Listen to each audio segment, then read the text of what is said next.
Welcome in to another new podcast from the Association for Materials Protection and Performance. My name is Ben Dubose. I'm a news editor with the AMP Publications team, where I write for Materials Performance Magazine and Coatings Pro Magazine. Today, we're joined by Carboline's Jeremy Sukola, Water and Waste Market Manager for the coatings manufacturer.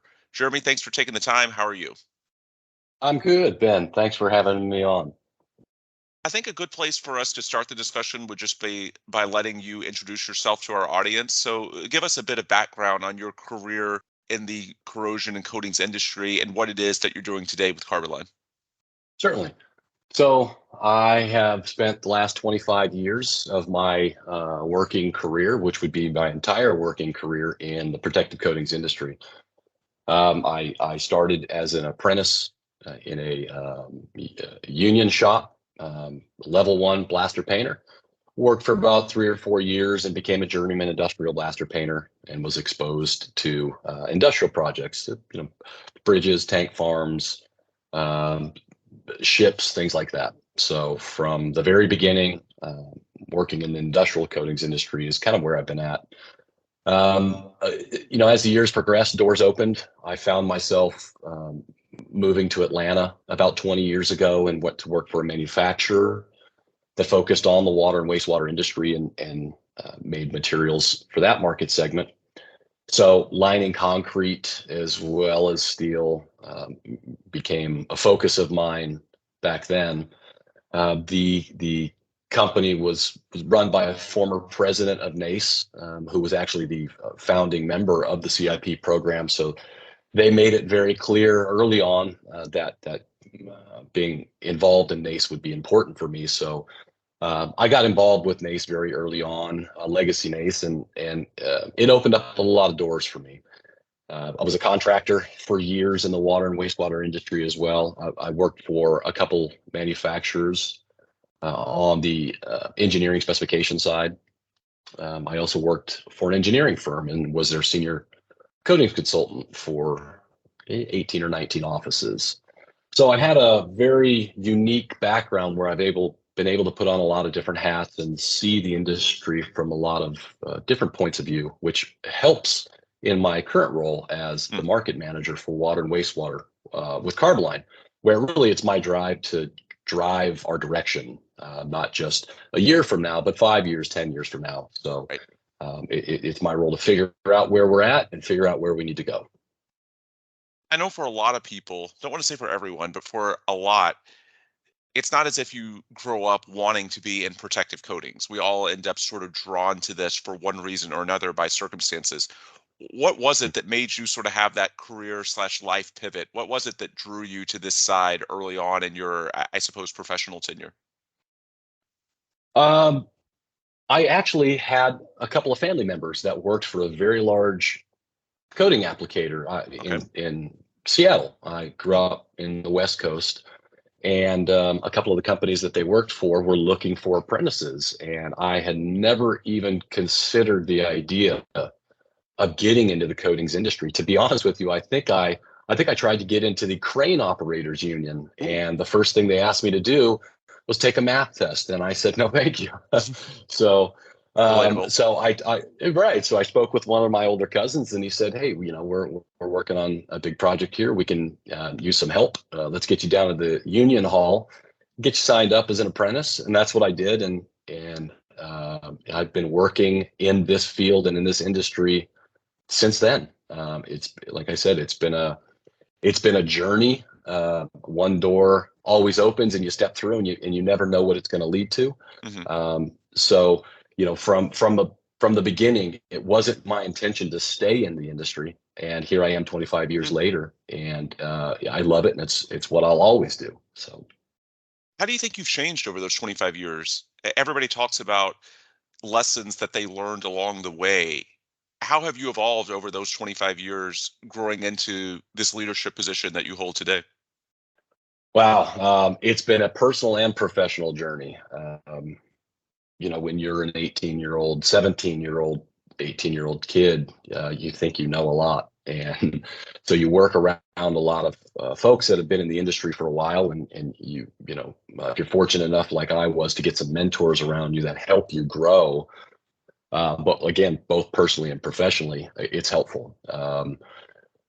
If I would not have had those people around me, I'm not sure where I would have ended up in the industry. I'm not sure a lot of the opportunities that have come my way would have opened up. So as I progressed onto each new role, I was very fortunate to have somebody there that was willing to kind of bring me along with them, show me the ropes, and introduce me to new things, and really put that drive in myself to say, I'm willing to take the next step, willing to take the next challenge. And just over 25 years of compiling those experiences and learning from those mentors and those people along the way, it's positioned me well for the role I'm currently in now.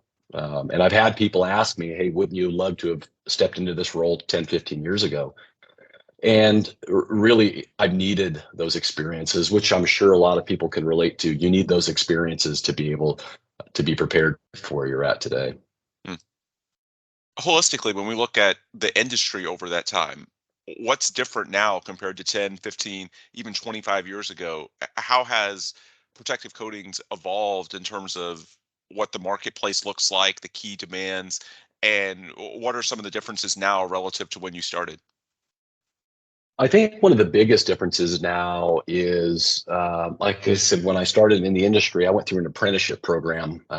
Again, this was out west. I went through an apprenticeship program. That was a big thing then, 25 years ago, to have the ability to go through that type of a program where you would go to school after work, and you would learn about the trade.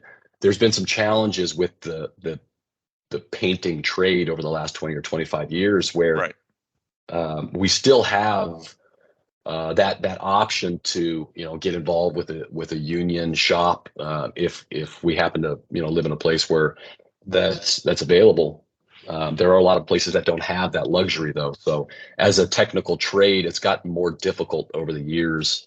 I see that and I hear that from a lot of business owners that I talk to, that being able to find the skilled tradesmen, it's a lot different. I would say other technologies, equipment, things like that. They've become a lot more complicated as the rapid return to service, high solids lining systems have come out. So you see a big change in the application equipment, in addition to the equipment that we use for surface preparation. You Hmm. know, the days of firing open a blast pot and going to town, those days are over in a lot of places. We've moved way more towards ultra high pressure water jetting and other technologies that may be relegated to niche markets 20 or 25 years ago, are far more widely acceptable now. So there's a technology shift in the industry, and then, as I'm sure every other industry is facing, a lot of the folks that held all of this knowledge, they're starting to retire and they're starting to move on in their lives, and so we're facing a challenge where getting young people involved in the industry is difficult. So there's that knowledge gap that's there, and really the concern about who we're bringing up next in the coatings industry. So a lot of the same challenges other industries see, really. Let's talk about water, wastewater specifically. What feedback do you hear from your clients in those businesses? Are there any trends that you hear when you talk to these guys, or are there certain challenges that come up on a more consistent level? Just talk about water, wastewater specifically, and what's going on in that market. Sure. Water, wastewater is, you know, the market itself is driven by funding.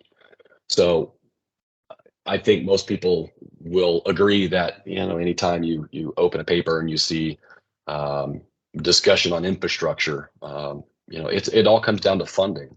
So I think the biggest challenge that we have is we have a lot of systems that were built to sustain a certain size population, and as the country has grown and cities have expanded, those resources that we have, the infrastructure that was built on the water and wastewater side, it's been stretched to its breaking point. So we're doing a lot of band-aids right now, a lot of fixing what we currently have. It's far more Hmm. difficult to get the funding to expand the treatment facilities, to add more storage capacity, things like that. In addition to the need to fix and expand the infrastructure we currently have, regulatory concerns are really driving a lot of our efforts. If you operate a treatment plant, reportable spills and things like that, the EPA regulations are difficult. On the coding side, we've got some challenges there from OTC phase 2 environments. When you get out to Southern California, the VOC restrictions out there, other things that are coming to light. This discussion around PFAS is another concern. So the water and wastewater industry is really, really being constrained on what they can fix and what they can expand based off of financial concerns, but also a lot of the regulatory concerns that are out there. So it's not an easy place to be right now, being an asset owner or municipality, trying to get your arms around what your infrastructure looks like, what your needs are to fix it, where you're going to find the money, and then being able to do what you need to do within budget. So I know for you all as a coatings manufacturer, the success of the coatings you produce ultimately comes down to how they're applied. If someone's not using the right methods and the right techniques, then ultimately you can have the right coating. And if it doesn't make sense for a given job or it isn't applied correctly, it's still not going to fulfill its end purpose in the way that you all want it to. So, with that in mind, what resources do you all have available, or education initiatives? But basically, what are some of the things that you all have available for your users, for your contractors, to perhaps help them overcome some of those challenges and anything else that they may handle or see in the field? yeah, it's a great question. Carboline, we pride ourselves on our technical service. We're very focused on industrial coatings, linings, and fireproofing. So we have the best tech service team in the industry, in my opinion. So when we have a contractor, for instance, that let's say they get a job, it's a pretty complicated lining system.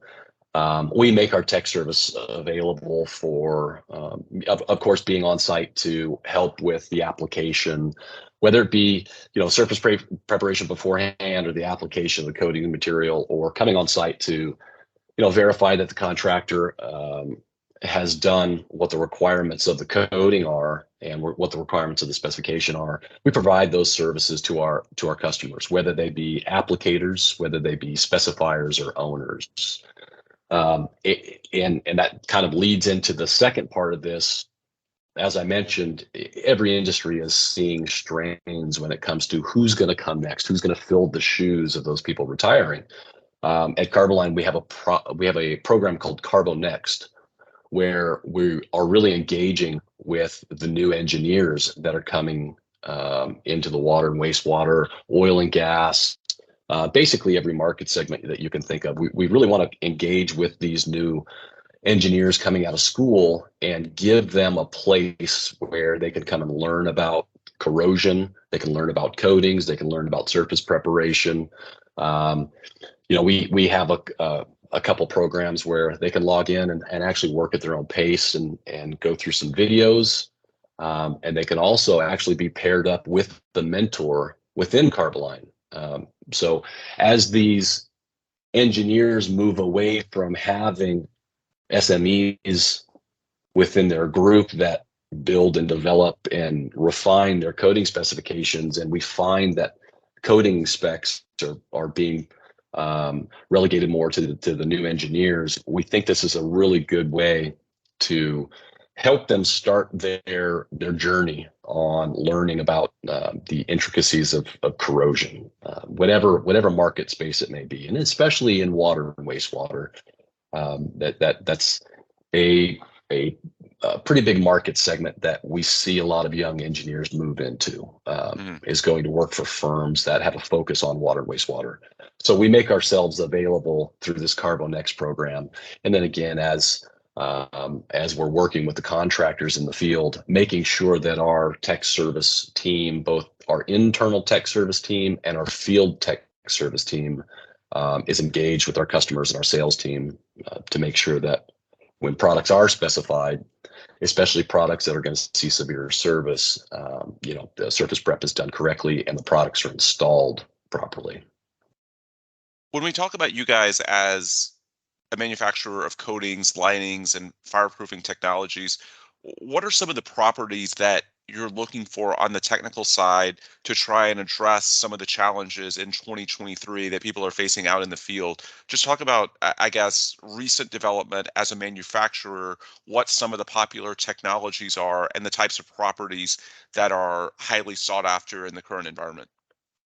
Well, for us, we're always looking to provide our customers with fit for service products. So, when we talk about standard coatings and linings that we deal with, epoxies range from standard polyamine, amidoamine, epoxies that we'll use for general use to Novalax and vinyl esters for severe service. Our aromatic urethanes, again, we use these for linings for tanks, pipes, secondary containments, things like that. It really is driven by what the end use the customer has. We do a pretty good job of making sure that we're not just giving a recommendation for a coating to sell a coating. We want to really dive in when we get involved and give our recommendations. We want them to be based on knowledge that the customer provides to us about what their specific needs are for each project. And that can involve budgetary concerns. It can be concerns about life expectancy of the coating system. If it's a new construction or maintenance, access. There are a lot of things that we have to keep in mind. So when we get involved with a specifier, with an owner, with a contractor, and provide recommendations for systems, it really is a holistic process. From beginning to end, making sure that we have all the parameters that we want to get answered correct. And then again, going back to your previous question, making sure that we support them through the application process. I know one way that you're in touch with a lot of the market demands is through education initiatives outside of Carboline. Certainly you have your day job, but you also have worked as an education instructor for NACE and now AMP. What courses are you an instructor on? Remind me. I'm a CIP instructor for Okay. CIP1 and CIP2. Okay, CIP1 and CIP2. Why has that been a big priority for you on top of your day job? Because obviously you've got enough going on just with Carboline. Why do you go the extra mile to teach CIP and CIP2? What do you get out of that? And how does that help you with your current job with Carboline? Yeah. So again, being introduced to legacy NACE very early on, the company I worked for at the time, a gentleman named Jay Steele was a past president of NACE and was the chair of the committee that founded the CIP program and actually held card number one. His son John Steele, I think he's card number 16 or 18 or something like that, and was one of the first instructors for NACE. So it was actually John Steele who came to me and said, I think that you would really benefit from being an instructor for NACE. And this was close to 10 years ago. Mm-hmm. So going through the process and applying to be an ACE instructor was scary and challenging, and one of the most rewarding things I've ever done, because when I go out and instruct these courses, I remember when I went through these courses, and oddly enough, most of the instructors that I remember were people from Carboline, and that really stuck with me. So, and a lot of those guys are still out there in the industry. But one of the things I get out of it is I remember the knowledge that was imparted on me in those courses that really just, it opened my mind up to what else was in this industry. And so when I teach a CIP1 or a CIP2 course, you get to interact with these students that come from every corner of this industry. They can be somebody who's looking to change a career. They can be somebody who's been in the industry for 15 or 20 years and is really looking to, sharpen up their skills. It can be a new guy or gal that's in the industry that, they're setting their own path. And so when I teach these courses, I love the interaction that we have. I mean, these are week-long courses, and people are taking a week out of their lives to come to a class and listen to you talk about, these important things in the industry for an entire week. You get to know them, you build relationships with them, and I have relationships with a lot of the students that I've had over the years. So education is extremely important to me in this industry. I would not be where I am today, or anywhere in my career, if it wasn't for somebody taking the time to impart some knowledge that Mhm. they learned along the way. And I And feel like, as we get into the industry, that's our job, is to impart that knowledge on people that come after us, whatever little it may be, just to impart some knowledge on those who come after us. and I assume it helps you as well, because when you go out for a week to teach CIP 1 or CIP 2, you're basically sharpening your own skills and making sure that you're on top of things, right? And so there's some benefit to you in your day-to-day life as well. Absolutely. I would be lying if I didn't say I didn't learn something in every Mhm. single class that I instructed. The students that are in those classes, they come from every walk of life, and some of them work for, you've got oil and gas companies, you've got regulatory people, you've got engineers, you've got people that work for OEM, in all Mhm. different industries. I learn something every time I teach one of those classes. So I like to think that I am helping impart some knowledge. The reality is I learn more every single time I teach one of these courses. You talked about coming across people new to the industry, new guys and gals coming into the protected coatings and corrosion control fields and various jobs, positions across the industries. What's your general advice to people that are just starting out? With the experience that you have, having done and had so much success over the past 20 to 25 years, what do you tell people if you talk to some of these guys and gals, just off the record, when you're basically talking to somebody who's wide-eyed and just seeing everything for the first time? What do you tell them that's the best way for them to get started and perhaps put themselves on a similar trajectory to where you were a couple of decades ago? Be a sponge. Mhm. Absorb everything that you can. Ask lots of questions. Ask to be involved in other projects. Some of the things that I did when I first started was, in addition to going to, a school 2 or 3 nights a week, to learn the ins and outs, that you may not learn on a project site. I always sought out the people who had been doing this a while, and tried to learn from them and what they were doing, and always offered myself up to be, part of a project that was outside of the normal, that we were doing. If it was a side job, if it was something different, if we got a new piece of equipment, if we were going to use a new type of coating, um, or later on in my career, if it was going and getting involved in a meeting or being in a room with people who are going to discuss it, you just get as involved as you possibly can, um, and take the time outside of your 9 to 5 to get involved in the industry. Things like Legacy NACE and SSPC, now AMP, great organization to be a part of. You meet people, you expand your horizons, you connect with people, that could open doors for you later on. So networking is very important in this industry. It's a big industry, but it's such a small industry. I still know most of the people that I met 20, 25 years ago in this industry. Like I said, guys who were instructors of mine when I got my went through CIP 20 years ago. I still see them frequently, and we always catch up and say, hey, when we see each other. So networking is extremely important outside of your daily job. Mhm. Get involved in organizations and committees and things like that are relevant to the industry. So be a sponge, and put yourself out there. Mhm. Risk isn't always a bad thing. Yeah, absolutely. I think that's great advice. Jeremy, for any of our listeners that might want to learn more about you, about Carboline, what's the best way that they can do that? Just give us some contact information and details on where they can learn more from you all as a coatings manufacturer, and perhaps if they want to take advantage of some of the education initiatives and the resources that we touched on earlier that you all have available.